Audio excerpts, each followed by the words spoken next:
is found in Jesus, author of our faith. Cause my heart to be in Him and set by His grace. We know His coming from on high is ever near. Hope for every nation, the gospel of the Lord. And this gospel of the kingdom shall be preached to all the nations, and the end shall come. There is hope today and hope for tomorrow, for all the earth. Yes, hope for Africa.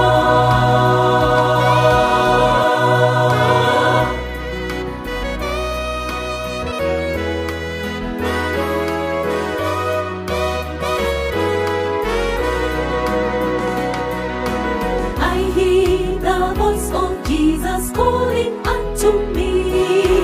Go ye unto all the world, take the gospel forth, and I will go wherever the spirits of the Lord leadeth to our neighbor to share the word of God. And this gospel of the kingdom shall be preached to all the nations, and the end shall come. There is hope today and hope for tomorrow, for all the earth. Yes, hope for Africa. And this gospel of the kingdom shall be preached to all the nations, and the end shall come. There is hope today and hope for tomorrow, for all the earth. Yes, hope for Africa.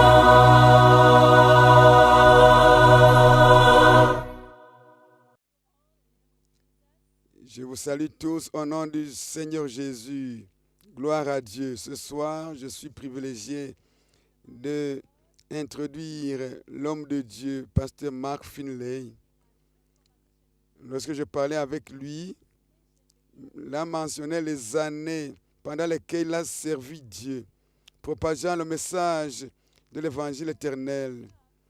Il a servi pendant le nombre d'années de mon âge. Imaginez-vous, lorsque nous allons rencontrer Jésus et il va introduire chaque personne avec toutes les âmes que vous avez amenées à Christ par la puissance du Saint-Esprit. Comment serez-vous? Comment vous sentirez-vous? Je me sentirai très bien. Je peux imaginer les couronnes. Nous ne pouvons pas les compter. Toutes les couronnes, je les mettrai au pied de Jésus, dit Mark Finlay. Ce soir, je peux vous assurer que Dieu va l'utiliser encore. Il va parler de Apocalypse chapitre 14, le message spécial dans ce livre. Vous ne serez pas déçus. Ceux-là qui nous suivent en ligne, ceux qui sont sur place, écoutez ce message et vous serez bénis. Bienvenue, homme de Dieu.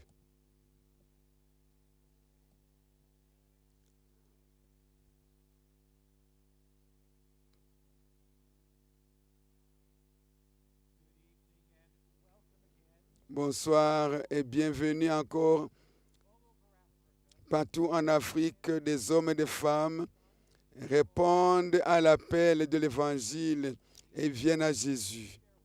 Laisse-moi partager avec vous quelques places où Dieu est en train de bouger puissamment. Une petite famille qui regarde ce programme et qui invite leurs amis.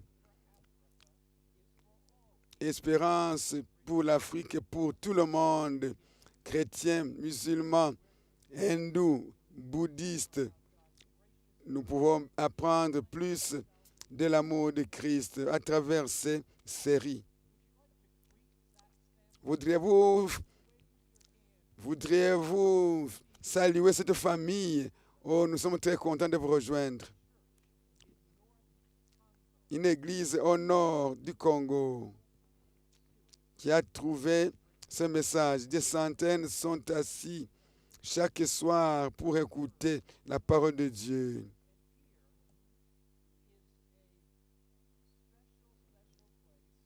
Une place spéciale au sud du Kenya.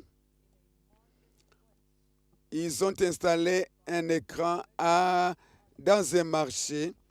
Les gens viennent acheter à manger, mais dès que nous commençons le message, ils suivent le message. Voilà une église au Sud-Soudan.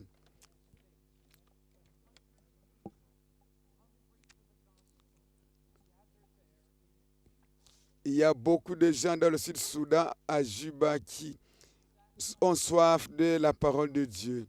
Vous voyez sur le toit d'une maison une antenne parabolique et grâce à cette antenne, ils suivent ce qui se passe ici.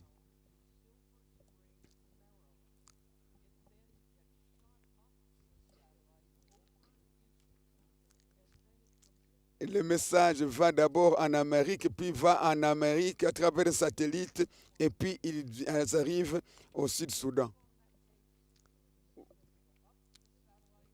Le signal va au satellite, dans l'espace, en Amérique, et puis en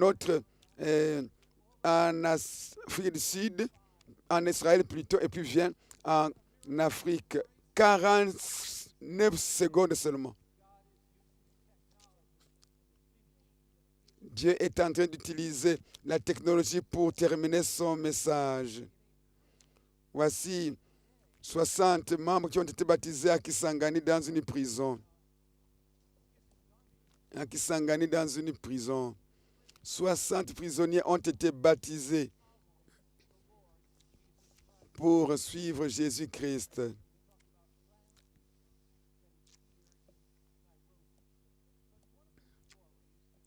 L'une des histoires qui m'a touché beaucoup quand je l'ai reçue, c'est celle-ci. En Tanzanie, à Morogoro, quelques 200 km de Dar es Salaam, nous avons des séries avec un groupe spécial. Ce sont un groupe, les sourds, les muets, les aveugles, mais ils sont capables de suivre le message.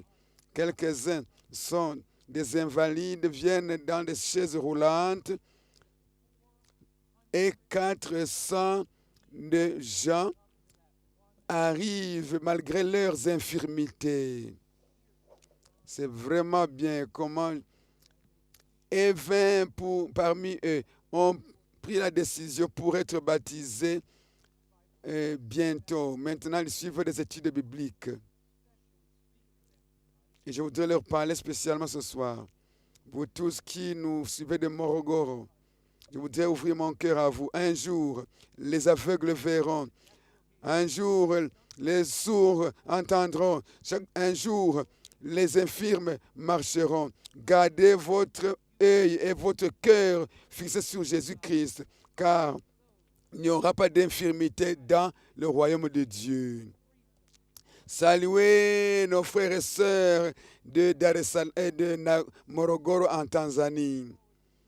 Nous voudrions vous voir dans l'éternité. Ce soir, je parle d'un message spécial, la prophétie la plus merveilleuse de l'Apocalypse. Père céleste, tu as un message spécial pour préparer les hommes et les femmes pour ton retour, le retour de Jésus. Nous ouvrons nos cœurs. Impressionne nos cœurs par ton message venant du livre d'Apocalypse. Nous prions ceci au nom de Jésus. L'Apocalypse révèle les derniers messages de Dieu à l'humanité. Dieu a un message spécial pour cette génération, pour qu'elle se prépare pour le retour de Jésus. Dieu a toujours envoyé un message pour préparer son peuple pour de grands événements mondiaux qui affectent leur destinée. La Bible n'est pas primordialement un livre d'histoire, même si elle touche à l'histoire. Elle ne mentionne pas chaque nation dans le monde comme un livre d'histoire, mais les événements qui se passent dans le monde, qui touchent l'humanité entière, qui touchent d'une manière spéciale les enfants de Dieu, la Bible y fait allusion. Avant la destruction du monde par les eaux, Dieu a suscité Noah avec un message spécial pour préparer le monde pour la destruction du monde par les eaux. Tous ceux qui ont accepté le message de Noah sont entrés dans l'arche et ont été sauvés. Ceux qui ont rejeté ce message ont été dévorés par les eaux. Pensez maintenant à la venue de Jésus-Christ. Jésus-Christ et Dieu a suscité Jean-Baptiste pour préparer le monde à la venue de Jésus-Christ. Il a suscité Jean-Baptiste pour préparer le monde.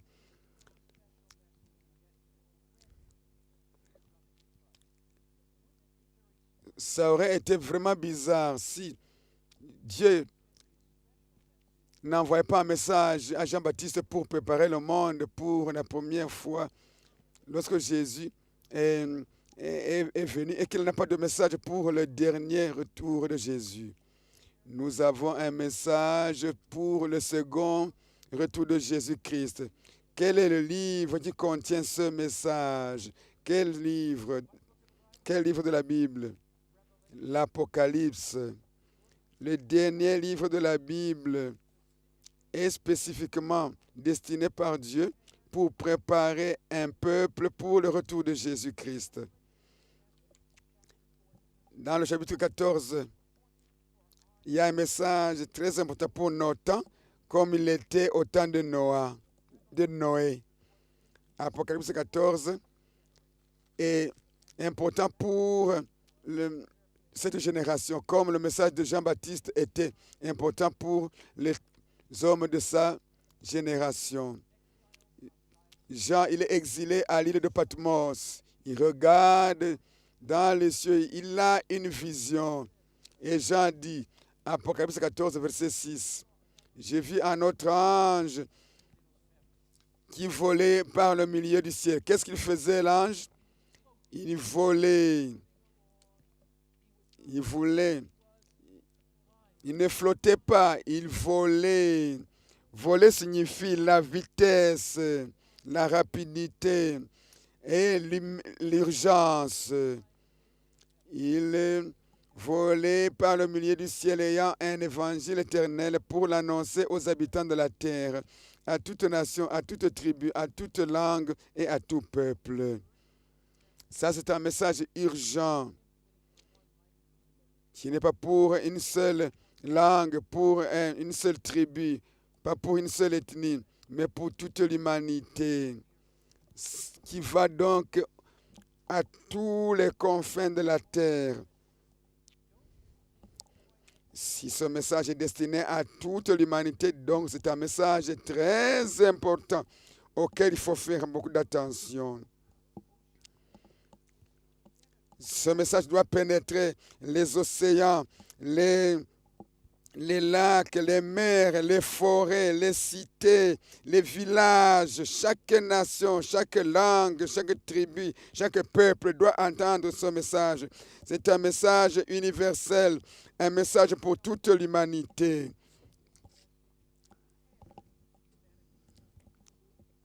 Ce message nous prépare à quoi? Apocalypse 14, versets 14 à 16. Je regardais, voici, il y avait une nuée blanche, et sur la nuée était assis quelqu'un qui ressemblait à un fils de l'homme, ayant sur sa tête une couronne d'or, et dans sa main une faucille tranchante. Et un autre ange sortit du temple qui a une voix forte à celui qui était assis sur la nuée. Lance ta faucille et moissonne, car l'heure de moissonner est venue, car la moisson de la terre est mûre. Et celui qui était assis sur la nuée jeta sa faucille sur la terre, et la terre fut moissonnée. Donc, un ange vient comme pour moissonner la terre. Qu'est-ce que cela signifie? Que signifie ce symbole de la moisson de la terre? En Matthieu, Jésus explique, le malin, le méchant, un ennemi a planté la mauvaise semence pendant que les gens dormaient. Et la moisson, c'est la fin du monde. Et les moissonneurs, ce sont les anges. Donc, l'Apocalypse 14, versets 6 à 12, c'est le message qui prépare le monde à la moisson de la terre ou du monde. C'est le message pour la dernière génération, pour la préparer au retour de Jésus-Christ. Lorsque ce message sera complété, sera porté au monde entier, eh bien, Jésus-Christ va revenir. C'est un message aussi important que le message du temps de Noé pour préparer un peuple pour être debout quand Jésus-Christ revient. Je vis un autre ange qui volait par le milieu du ciel et il y a un évangile éternel. C'est un évangile éternel, un message de la vie de Jésus-Christ qui est né, qui est mort sur la croix, qui est mort et qui est ressuscité. Et s'il est mort et ressuscité, nous aussi nous allons ressusciter. C'est un message qui montre que Christ est mort pour nos péchés. Il a supporté la honte. Il est mort parce qu'il nous aime. C'est le message qui exprime l'amour de Dieu. Jean 3,16. Lisez ceci, parlez avec moi dans votre langue.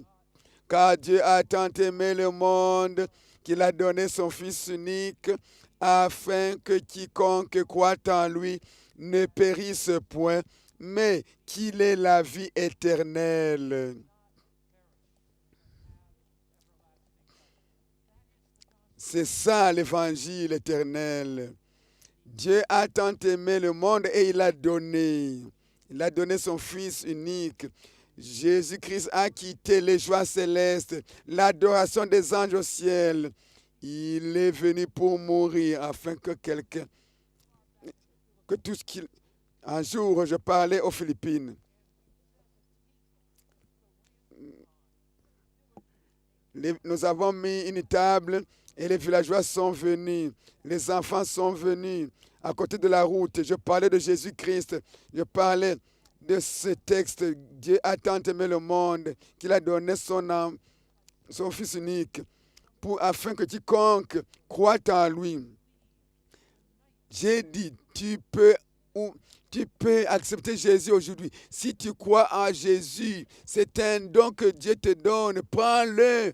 Et tout le monde continue à me regarder comme si j'avais quelque chose à donner. Ils pensent que je vais donner quelque chose. Et j'ai vu un enfant qui voulait prendre le bic. Et l'enfant, il a sauté, il a fui dans la jungle, dans la forêt, dans la brousse. À un troisième, j'ai donné le bic. J'ai dit, prends le bic. Il a couru dans la brousse. Et tous les parents ont dit, non, revenez, chers enfants. Et je leur ai dit, est-ce que vous avez le bic? Non, il n'y a personne qui a le bic. J'ai dit aux autres, pourquoi tu n'as pas le bic? Parce que je ne l'ai pas pris. Et au troisième, pourquoi est-ce que tu as le bic? Parce que je l'ai pris. Donc, celui qui a pris le bic, il l'a. Celui qui ne l'a pas pris, il ne l'a pas. Est-ce que tu prends, tu acceptes, tu saisis le don que Jésus-Christ tend? Dieu a tant aimé le monde qu'il a donné son Fils unique afin que quiconque croit en lui. Croire, c'est un acte de foi que tu prends quand Christ te l'offre. Nous n'avons pas la vie éternelle par un prix. Nous ne pouvons pas l'acheter. Mais ce soir, il y a quelqu'un qui n'a jamais pris ce don de Dieu qui est en Jésus-Christ. Ce soir, tu peux prendre ce don pour que tu ne périsses point. Tu n'as pas besoin de périr.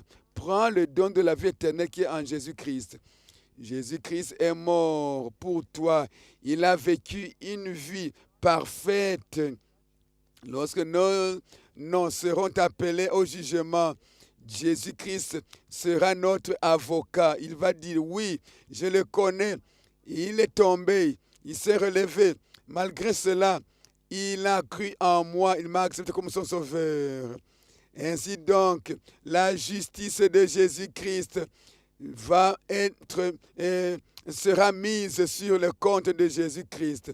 Christ est mort sur la croix. Ça, c'est la bonne nouvelle. Il est mort, il est ressuscité, il est entré au ciel.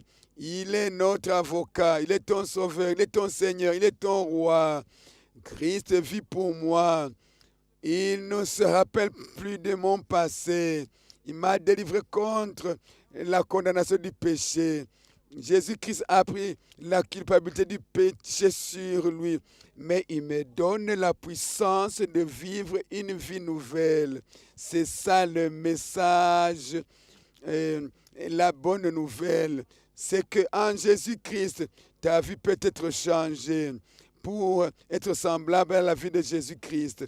Si tu as un problème, une habitude, un péché, une grande montagne devant toi, saisis Jésus. Il va te donner la puissance de vaincre. Jésus est vivant. Enseigne-moi à dire cela en Swahili. Enseigne-moi à vivre, à dire cela en Swahili. Jésus est vivant. Yesu yu hai. Yesu yu hai. Jésus est vivant. Yesu yu hai. Jésus est vivant. Jésus est vivant. Est-ce que tu crois cela? Est-ce que tu crois cela? Parce qu'il est vivant. Il peut changer ta vie. Comment est-ce que je peux avoir la paix? Sinon, en venant à Jésus qui me pardonne et qui me donne sa puissance, qui me change par l'évangile éternel. L'évangile éternel, c'est la réponse. Mais ce message doit aller au monde entier. Il y a des vérités qui ont été négligées par les chrétiens. Elles seront restaurées. Cet évangile va restaurer les vérités négligées, méprisées, abandonnées par par l'Église chrétienne, par les chrétiens. Il disait d'une fois forte, craignez Dieu et donnez-lui gloire, car l'heure de son jugement est venue. Et adorez celui qui a fait le ciel et la terre et la mer et les sources d'eau. Adorez Dieu. Un message pour chaque génération, un message pour la fin des temps, un message pour les hommes et les femmes, un message pour toute l'humanité. Qu'est-ce que cela signifie? Craignez Dieu. Est-ce que c'est trembler devant Dieu? Non, ce n'est pas ça. Ça signifie respecter et donner référence à Dieu par l'obéissance à ses commandements. En d'autres mots, craindre Dieu, c'est-à-dire prendre Dieu au sérieux, ne pas s'amuser avec lui en transgressant ses commandements. Donc, craindre Dieu, ça signifie obéir à ses commandements. Voici la conclusion de toutes choses. Crains Dieu et garde ses commandements, car c'est ce que doit tout homme. Tout homme doit craindre Dieu en observant ses commandements. La grâce ne nous amène pas à la désobéissance. La grâce de Dieu, qui est gratuite, nous amène à l'obéissance. Le message qui est le dernier doit amener les hommes et les femmes à respecter Dieu en gardant ses commandements. Voici ce que le proverbe dit, 3:1. Mon enfant, mon fils, n'abandonne pas, n'oublie pas mes commandements. n'oublie pas mes commandements, que ton cœur garde mes commandements. Donc, la dernière génération de l'histoire, au moment où l'adultère, le vol, l'homosexualité, le sabbat est transgressé par beaucoup de chrétiens, au moment où les gens se moquent du nom de Dieu parce qu'ils jurent au nom de Dieu, ils le prennent en vain. Lorsque les hommes, maintenant, ce message appelle les hommes et les femmes à revenir au commandement de Dieu. Ce message dit: crains Dieu et garde ses commandements. Crains Dieu en gardant ses commandements. Donne-lui gloire, car l'heure du jugement est venue. Qu'est-ce que cela signifie, donner gloire à Dieu? Ça signifie avoir une attitude qui prend Dieu au sérieux et qui me pousse à obéir à Dieu. Donner gloire à Dieu. La Bible dit, nous trouvons que dans le livre de Corinthiens, c'est honorer Dieu dans ma vie, dans mon style de vie. 1 Corinthiens 10, 31. 1 Corinthiens chapitre 10, verset 31 dit ceci: quoi donc que vous mangiez, soit donc que vous buviez, soit donc que vous fassiez quelque autre chose, faites tout pour la gloire de Dieu. Est-ce que en buvant l'alcool pour tuer mon cerveau, lorsque je commets l'adultère, est-ce que lorsque je prends du chanvre, est-ce que je donne gloire à Dieu? Lorsque je vis avec la femme d'autrui, lorsque je commets l'adultère, la fornication, est-ce que je donne gloire à Dieu? Les personnes qui ont été sauvées par grâce sont amenées par cette grâce à observer le commandement de Dieu. C'est ça, donner gloire à Dieu. C'est pourquoi nous avons un message de la santé, pour être en bonne santé, pour être en mesure de suivre le commandement de Dieu. Le message de Dieu nous prépare à recevoir, à rencontrer notre Seigneur Jésus-Christ quand il vient sur les nuées. C'est ça le message de la dernière génération pour toute l'humanité.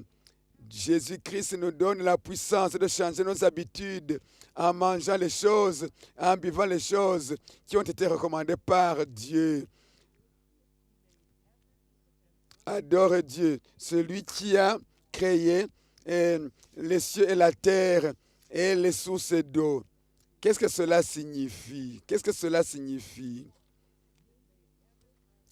Qui a créé les cieux et la terre et tout ce qui est.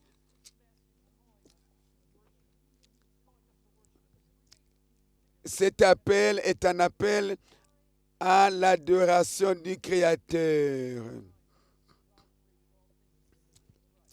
Tout a été créé à travers Jésus-Christ. C'est pourquoi Jésus-Christ a droit à notre adoration, parce qu'il est notre Dieu. S'il n'était pas Dieu, nous ne pourrions pas l'adorer.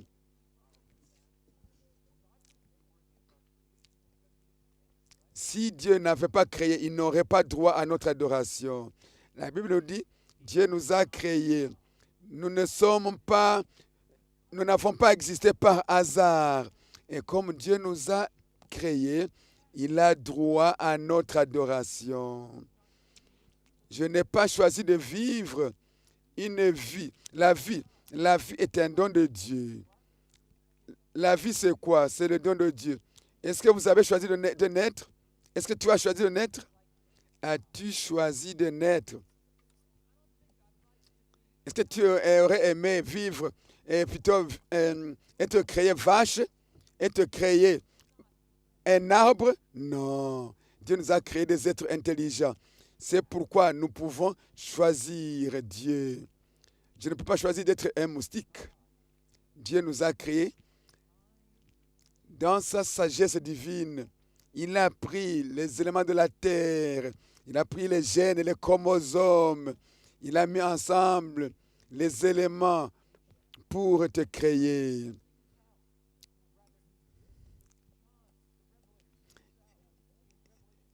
Et Jean dit, 4, 11, tu es digne, ô Seigneur Dieu, car tu as droit, tu es digne de recevoir honneur et gloire et puissance, car tu as créé toutes choses et c'est par toi qu'elles existent. Il a créé tout, y compris l'homme. Pourquoi est-ce que nous l'adorons? Parce qu'il est créateur. Et nous l'adorons en gardant le 7e commandement qui nous rappelle la création. Nous observons le 7e commandement qui nous dit « Souviens-toi du jour du sabbat pour le sanctifier ». Pourquoi Dieu dit « Souviens-toi » Parce que pendant 6 jours, tu dois travailler, mais le 7e jour, c'est le sabbat de l'Éternel ton Dieu. Tu ne feras aucun ouvrage. Ainsi, l'Apocalypse, ce dernier message à l'humanité, nous ramène à l'observation du sabbat. Adorer celui qui a créé les cieux et la terre. En d'autres termes, nous craignons Dieu en gardant le commandement. Nous glorifions Dieu en gardant notre santé en forme. Et nous adorons le Créateur en nous souvenant du sabbat qui est le mémorial de la création. Donc nous avons 3 choses. Ce message dit obéis à Dieu. Le deuxième, glorifie Dieu. Troisième, adore Dieu. Ce message nous dit ce que nous devons faire, pourquoi nous devons le faire et pourquoi il est important de le faire. Parce qu'il est le Créateur, nous lui obéissons. Parce qu'il est le Créateur, nous le glorifions. Parce qu'il est le Créateur, nous l'adorons. Ce message nous dit pourquoi c'est très important. 14, 7. Crains Dieu et donne-lui gloire, car l'heure de son jugement est venue. Ce message dit, l'heure du jugement de Dieu est à la porte. La destinée de chaque homme, de chaque femme est bientôt décidée et aura été décidée avant la venue de Jésus-Christ. Nous vivons dans les dernières heures de cette planète. Nous ne vivons pas dans les temps habituels. Nous vivons dans des temps exceptionnels. Donc, l'Apocalypse, c'est un livre de choix. C'est un livre qui nous conduit à être préparés pour le retour de Jésus-Christ. Ainsi donc, notre destinée est scellée. Notre destinée est scellée maintenant. La Bible nous dit, Apocalypse chapitre 22, verset 12, « Voici, je viens bientôt, et ma rétribution est avec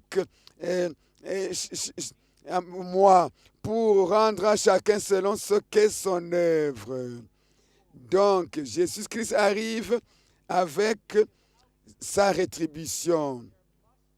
Il doit y avoir un jugement avant le retour de Jésus-Christ pour déterminer quel type de récompense les hommes et les femmes recevront quand il arrive, quand il revient. Quand Jésus-Christ revient pour juger, c'est qu'avant le jugement, il doit avoir déterminé qui reçoit telle ou telle rétribution. Donc, notre destinée est destinée maintenant et non pas au retour de Jésus-Christ. Jésus-Christ dit, je viens bientôt et ma rétribution est avec moi. C'est le moment maintenant de prendre la décision pour Jésus-Christ. Apocalypse chapitre 22, verset 11. La Bible dit que celui qui est injuste soit encore injuste, que celui qui est souillé, se souille encore, et que le juste pratique encore la justice, et que celui qui est saint se sanctifie encore. Bientôt ces paroles seront prononcées par le Dieu très haut. Je voudrais que vous pensiez au jour de Noé. Le dehors de l'arche a été ouvert.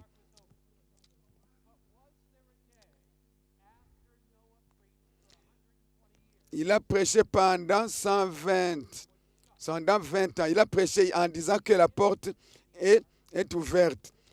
Est-ce que quand la porte était fermée, est-ce que quelqu'un a pu entrer? Personne n'a pu entrer. Maintenant, aujourd'hui, l'approbation, le temps de grâce est encore là. La porte de la grâce est ouverte. Celui qui veut être sauvé peut être sauvé. Mais il y aura un jour où la porte de la grâce sera fermée. Elle sera fermée, non pas parce que Dieu ne nous aime pas, mais elle sera fermée parce que toute personne a déjà pris sa décision. Le choix que nous faisons ce soir va déterminer ton éternelle destinée. Un jour, chaque homme, chaque femme, chaque enfant, lorsque Dieu va dire que celui qui est injuste soit encore injuste, que celui qui est souillé reste encore souillé, lorsque ces paroles seront prononcées, ce sera fini pour vous et pour moi. C'est ce soir maintenant l'opportunité de prendre la décision. Celui qui me regarde ce soir, ce n'est pas par accident qu'il me regarde, qu'il m'écoute. Dieu te parle ce soir par Hope Channel, par YouTube, par Facebook, par Internet, par satellite. Dieu te parle ce soir. Ça, c'est l'heure, l'opportunité pour toi. Un ange vole du milieu du ciel pour appeler hommes et femmes d'obéir à Christ, d'observer ses commandements. Il appelle les hommes et les femmes d'adorer le Créateur Dieu et d'être prêts au retour de Jésus-Christ. Mais ce message du premier ange nous appelle, c'est un appel à aimer et obéir Dieu. C'est un message qui nous appelle à donner révérence et respect à Dieu. C'est un message qui nous appelle à vivre une vie conforme à la volonté de Dieu pour éviter la condamnation au jour du jugement. Ce message est donné à toute la génération. Mais il y aura aussi un deuxième ange qui va dire, ce message dit, Babylone est tombée, cette grande cité qui a fait boire toutes les nations du vin de son impudicité. Dans la Bible, le vin représente les fausses doctrines. Qu'est-ce qui se passe quand tu bois du vin? Tu deviens ivre, tu ne peux plus bien penser. Un jour, j'étais à Chicago, j'étais en train de prêcher et le vin de Babylone et un homme qui était ivre. Lorsque j'ai fait l'appel en disant, oh, le vin, l'alcool vous enivre et vous empêche de bien penser, vous empêche de penser. Et il s'est levé en disant, oh, tu as raison, pasteur, ce que tu dis est vrai. Au fait, quand quelqu'un est ivre, il n'a plus l'intelligence. Maintenant, le vin dont on parle ici, ce sont les fausses doctrines qui forcent les gens à suivre des doctrines qui sont contraires à la Bible. Si tu ne veux pas boire le vin de l'impudicité de Babylone, viens à l'évangile, viens aux vrais enseignements qui vous demandent de prendre votre santé, votre corps en bonne santé, votre vie en bonne relation avec Dieu. Jésus dit, viens, viens. Jean 17, verset 17 dit, sanctifie-les par ta vérité. ta parole est la vérité. Quitte, abandonne les fausses doctrines, les traditions de ce monde, les mensonges que Satan a semés dans les églises. Viens maintenant à la vérité pure. Ne comprenez pas la vérité biblique. Et le troisième ange dit, il dit d'une voix forte, le troisième ange, il dit, si quelqu'un adore la bête et son image et reçoit une marque sur son front ou sur sa main, il boira aussi, lui aussi, du vin de la fureur de Dieu, versé sans mélange dans la coupe de sa colère, et il sera tourmenté dans le feu et le soufre devant les saints anges et devant l'agneau. Si tu bois le vin de Babylone, c'est-à-dire les mensonges, les fausses doctrines, eh bien, tu seras brûlé avec Satan. Apocalypse 14, verset 12. C'est ici la persévérance des saints qui gardent le commandement de Dieu et le commandement et la foi de Jésus. C'est ici la persévérance des saints qui gardent le commandement de Dieu et la foi de Jésus-Christ. Les hommes et les femmes qui ont été sauvés par grâce ne font pas de compromis. Ils gardent le commandement de Dieu sans enlever un seul commandement. Apocalypse chapitre 14, verset 7. La Bible dit, adore le Créateur. Le 14, 9, n'adore pas la bête. 14, 7, adore le Créateur. Et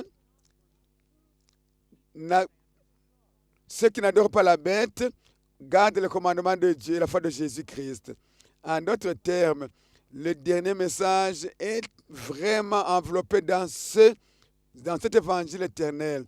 Ne ratez jamais un seul message de toute cette série, parce que ce message nous prépare au second retour de Jésus-Christ. La Bible nous dit, n'adore pas la bête.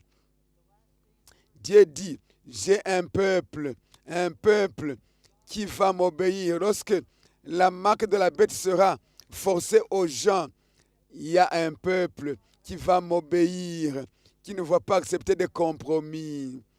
À travers la grâce, par la grâce et à cause de la grâce, ces gens-là ne vont pas accepter le fait de compromis. Par la grâce, par la puissance, à cause de la puissance de Dieu, ces gens-là ne vont pas faire de compromis.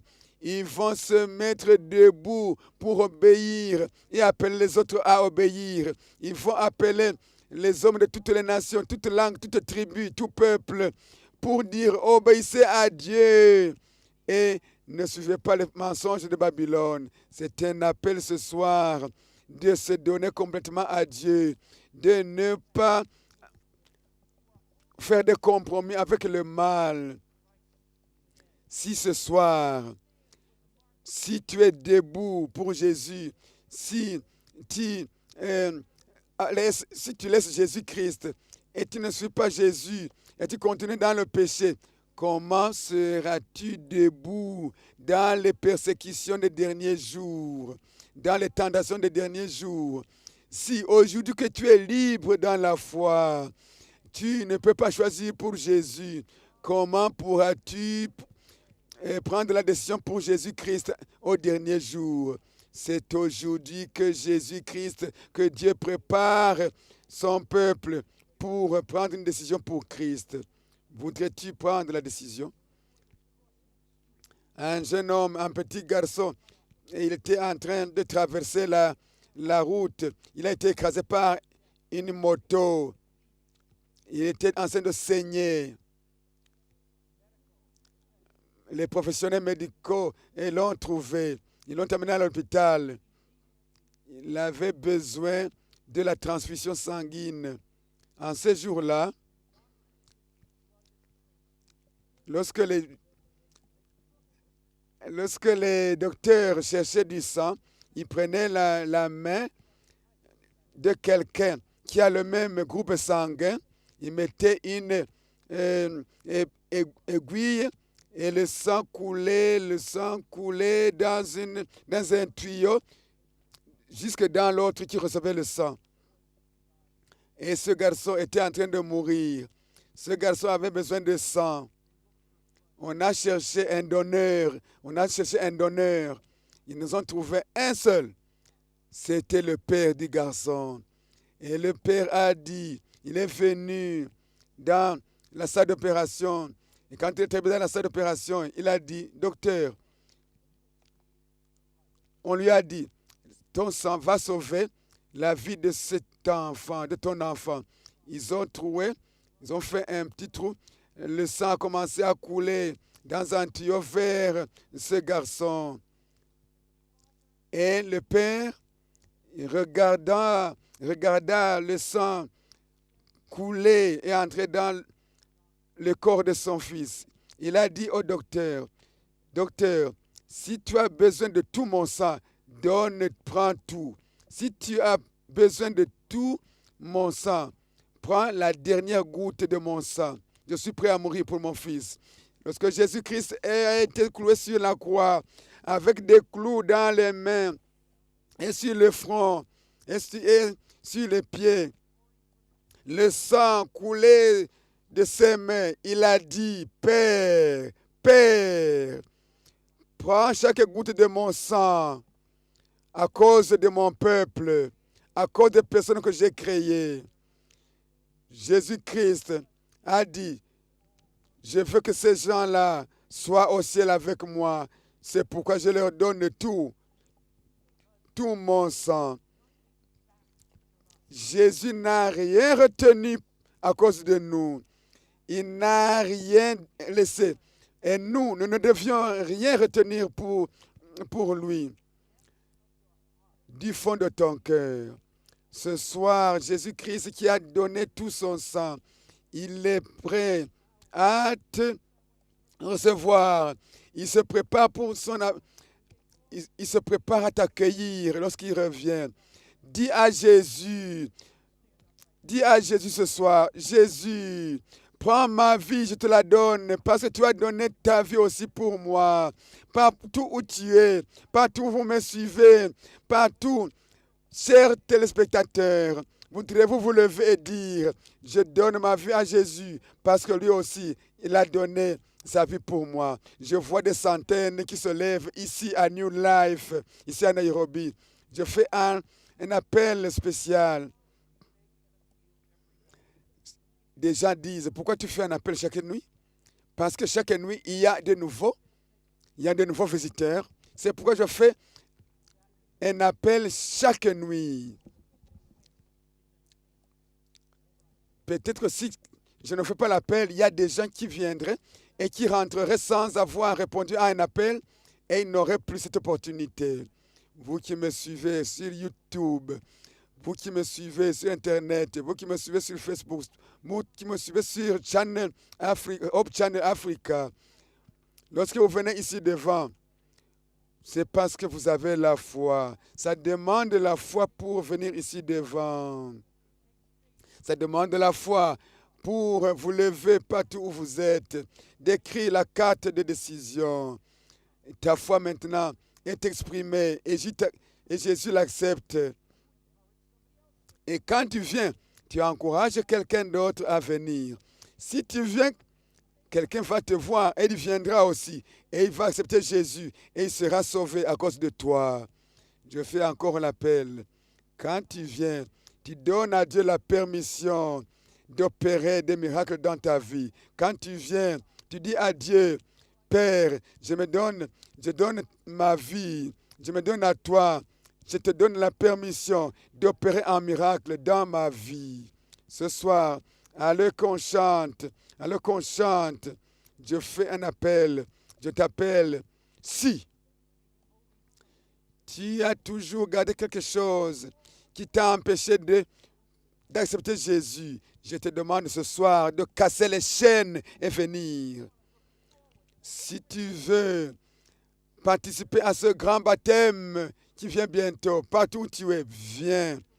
Si tu es allé loin de Jésus-Christ, si tu as accepté Jésus, puis tu l'as abandonné, tu veux revenir maintenant à Jésus pour être rebaptisé, viens ici devant. Le Seigneur touche ton cœur par son Saint-Esprit. Le Seigneur te cherche. Il a donné toute sa vie. Il a donné la dernière goutte de son sang pour toi. Quelqu'un veut maintenant répondre à Jésus en disant, je me donne aussi, Seigneur. Je ne veux rien retenir parce que tu as tout donné. Si quelqu'un veut revenir à Christ, si quelqu'un veut que Jésus-Christ fasse un miracle dans sa vie, viens maintenant. Pasteur David va faire l'appel, le même appel en Kiswahili. Parle à ceux qui écoutent en Kiswahili. Viens,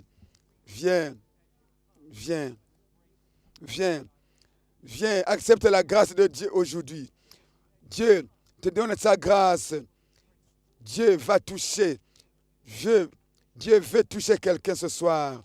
Dieu veut opérer un miracle dans la vie de quelqu'un ce soir. Viens. Alors que tu viens, tu dis, Père, je te donne la permission d'opérer un miracle dans ma vie. Viens. Nous allons prier spécialement pour vous. Tu auras la force, même si tu as des difficultés, même quand les enseignements mensongers, les fausses doctrines seront prêchées, tu pourras résister à cause de la prière qui sera offerte pour toi ce soir. Donne ta vie à Christ pour le baptême. Démontre ta foi par l'obéissance à Jésus. Donne ta vie à Jésus partout où vous nous regardez, dans les sites lointains, en Afrique, en Amérique, en Asie, en Europe, partout où vous nous écoutez. Donnez votre vie à Jésus-Christ. Peu importe la vie que tu as menée, si tu viens à Jésus-Christ, il te pardonne comme il a pardonné à Marie Magdalène en disant, va. Tes péchés sont pardonnés, mais va et ne péche plus. Les serviteurs de Dieu sont ici devant. Prends la carte de décision.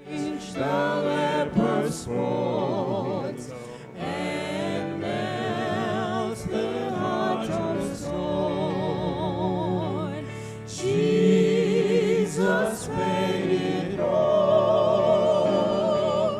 All to Him I owe. Sin had left a crimson stain. He washed it white as snow. We're going to pray just now. Those of you that have come forward, all of heaven is Père, smiling. le Père éternel a un Jesus sourire looks à down ses at you, lèvres. Jésus-Christ and there is est joy très in content et his il y aura la joie. Il y a Because la the joie Bible dans son says, cœur. There's joy Car la in Bible dit, heaven il y a la joie au over ciel one pour un seul pécheur qui vient à Christ. Le ciel est en plein sourire à cause de vous. Si vous voulez être baptisé, les anges chantent de joie à cause de toi. Vous qui nous suivez par les écrans, je voudrais vous inviter ce soir, parce que le ciel se réjouit à cause de vous. Ce soir, nous allons prier pour vous et pour tout le monde. Quand nous venons à Christ, il ne nous abandonnera jamais, il ne nous rejettera jamais. Il nous prend par sa main. Il dit, celui qui te touche, il touche la prunelle de mon œil. Jésus-Christ dit, personne ne peut me retirer de mes bras, de ma main. Si tu fais un choix pour Jésus-Christ, personne ne pourra maintenant t'arracher de sa main. Père céleste, des centaines de milliers, partout en Afrique et dans le monde entier, les gens ont entendu ton appel. Beaucoup sont venus ici devant, dans l'église de New Life. Je te présente chaque personne qui est venue. Tu connais chacun par son nom, tu connais son passé. Tu connais la raison pour laquelle la personne est venue. Certains veulent qu'on prie pour leurs problèmes dans la vie. Je ne connais pas. Toi, tu connais, mais tu as la puissance d'opérer des miracles dans leur vie, selon ta volonté et ta providence divine. Je prie maintenant pour eux. Certains sont venus parce qu'ils veulent donner leur vie à Jésus-Christ. Oh Seigneur, je sais que tu les embrasses avec tes bras ouverts, les bras de ton amour. Et tu leur parles à l'oreille, à leur cœur, tu leur dis je t'aime. D'autres sont venus pour manifester leur volonté d'être baptisés. Aide-les à garder cette décision jusqu'au baptême. Je prie au nom de Jésus. Demain soir, nous continuons sur le sujet sur la prophétie de l'Apocalypse. Les prophéties de l'Apocalypse. Nous continuons demain.